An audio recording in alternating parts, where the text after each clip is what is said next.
Ma'am. Hi, Colleen Moriatis. I'm in Cherry Hill. My main concern is the education for the children of Cherry Hill.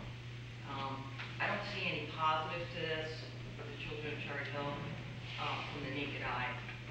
I see more wear and tear on our aging facilities.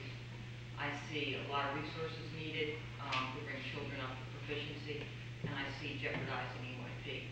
I'm a little confused why there's no representative in the Merchantville Board of Education, number one. Number two, in the past 2 weeks, Board of Education of Merchantville, correct me if I'm wrong, spent $30,000 on a study, terminated their send receive with Cherry Hill, and picked up a send receive. I'm sorry, Pennsauken, and picked up a send receive with Hatton Heights. And there's a 70-plus page feasibility study on merchantville.com that I just actually got done reading. I'm a little confused. Let me respond to the first part.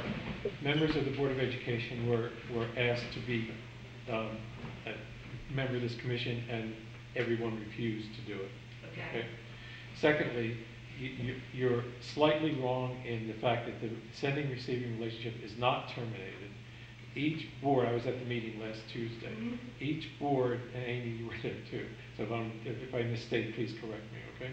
Each board approved the process going forward of applying to the state to stop the sending-receiving relationship with Pennsauken, and should that happen, then enter into a sending-receiving relationship with between Haddon Heights and Merchantville. It is not, none of that movement can take place until the state makes the approval for that. Is Peggy here?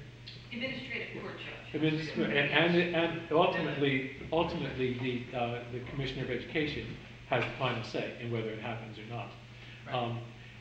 If Pennsauken chooses to challenge this, the timeline for doing that is who knows how long, it would be for doing that. And nobody knows what's going to happen right now, except that the two boards of education have agreed to apply to the state for the first level of consideration of terminating the sending receiving with Pennsauken. But until all the state stuff is done, everything exists the way that it is currently right now. And the estimate, Amy, what did they say, 2014, 2015 would be the earliest that kind of change would happen. 2014, 2015 would be the earliest, assuming that there are no legal challenges from Pennsauken or from other groups, that would extend the amount of time and study. But it's a little bit stronger. The intention is that Merchantville would like to terminate the relationship with Pennsauken and go to Board of Education. Would like to terminate and go to Haddon Heights. Right. Haddon Heights has said we want we those will kids. accept that. Right. Now, it has to be approved, but barring any, that is the intention, that is the desire of that. And I just don't see that, it seems like maybe the town's a little fragmented on what they want and what they're doing. It's a little, why would they spend $30,000 on a study? You guys don't have $1 yet. I'm just a little confused. Maybe you could explain that to me? The entities are separate.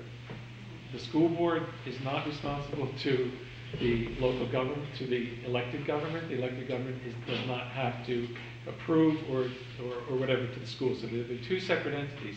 Our school board, Merchantville School Board, does what they think is best for their school system. Let me add just another piece to this. The last time Merchantville tried to terminate the sending relationship with Pennsauken, the commissioner rejected the proposal. So it's by no means a certainty that would happen in any event. But I think your point is largely a well taken one. That this is going on in a parallel process certainly is, in my opinion, speaking just for myself, a confuser, and will be part of going forward as each community has to vote for the proposal. Ultimately is a complexifier to how particularly citizens in Merchantville would see the utility of the transaction. So no no one's questioning your comment, it just is, it was not, certainly, when I was asked to chair this, was not on my radar screen that the board in Merchantville was going to have this alternative process go forward. And I think, again, candidly, which we all should be with each other, it obviously changes the impetus to some degree in Merchantville for the transaction if ultimately there's an alternative sending district for the parents who want to send their kids to a public high school. So that would be something we have to discuss as a commission, and ultimately if we recommend the transaction, the voters in Merchantville, whatever the play is on sending districts, then we're going to have to decide which would be a better solution, because at least as I understand it, and George, hop in on me if I got this wrong, sort of by operation of law, if the consolidation occurs, the school district consolidation occurs by operation of law. Yes. So that would supersede this other sending relationship. But you also have to take into consideration that, just like any business, the fact that you're talking to each other about a possible merger should not mean that all other business in that town stops or in that company stops. They still have to operate, like you said, it's not a done deal. So we may go through this process, and this committee may decide, no, Cherry Hill and Merchantville is not the best fit. So opposed to saying, okay, now we have to start again, it's basically saying that we're running parallel tracks. We're still going to operate as Merchantville until we know for sure something is going to change.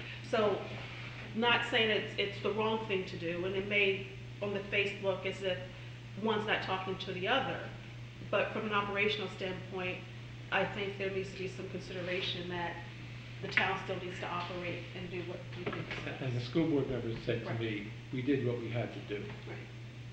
So they felt that that was what their responsibility was to the community. Ma'am? Monica Solar, Merchantville. Trying to understand, you were talking about best practices, and if I understand you correctly, you're saying that looking at the details, that you would find that best practices is best done after the study, and not the study should be a little bit more general with the overall consensus. Does that mean you as a group, after you have the study recommendations, would then look at the details, or would you make your recommendation based on the study and leave the looking at the details to the people that are voting? So just Okay. again, from my own standpoint, what I'm trying, and we'll have to agree as a commission one way or the other, my own taste would be, we're going to be at some level of detail so the voters can understand what they're voting on. But we would not be doing, just take public safety for example, we would not be recommending to the consolidated community the details of a patrol strategy. That's not what this organization does. Ultimately, I think as George, go back to his comment, we're not the government of either community. Ultimately, those operational details of a patrol strategy for the integrated community would be done by the chief of police and new community. My concern, speaking as a resident, is that, okay, you're referring to this a lot as a marriage. There's a little bit of a difference here, which is nowadays in marriage, divorce is fairly easy to obtain. But this door we're walking through, once one went through it, it closes. We can't go back the other way. It would be extremely difficult. And that came up at an earlier community meeting. Correct. We're not undoing this once we do it. Right. And therefore, I think it is actually quite important to look at those details. When you're in a marriage prep program at a church before you get married, you go over financial sheets together. Because if the husband and wife don't agree on those finances, they're going to be in trouble. So I think the details are actually quite important to look at and to go over you as a commission. Not every detail as to truck X will be on this street, but I really think before you make this decision, you need to look at this, because we can't go back again and screw it up. I don't think any of us, and I guess I should only speak for myself, or I didn't mean to say that we shouldn't have detail. It was just the level of the detail and how deep the weeds were going to get. Right. But from some analogy or standpoint of when you talk about, let's say, we have one firefighter, did someone say? One paid. One paid firefighter. The recommendation may be that in a best practice is that you have X number of firefighters for whatever square miles. So I'm just using this as an example. When we get into the detail of the weeds, it then becomes, okay, does that one firefighter still need to be there based on what Cherry Hill has if a decision is made to continue on with the merger? So it's detailed, but it's not to the operational level where we're talking about the reallocation of resources and people, or this person's going to be laid off or this person's going to move over here. It's not that type of detail. That's the implementation stage. But it's enough detail that you will have I think, Clear a couple, idea. yeah. A clear Very clear idea about what the idea. ramifications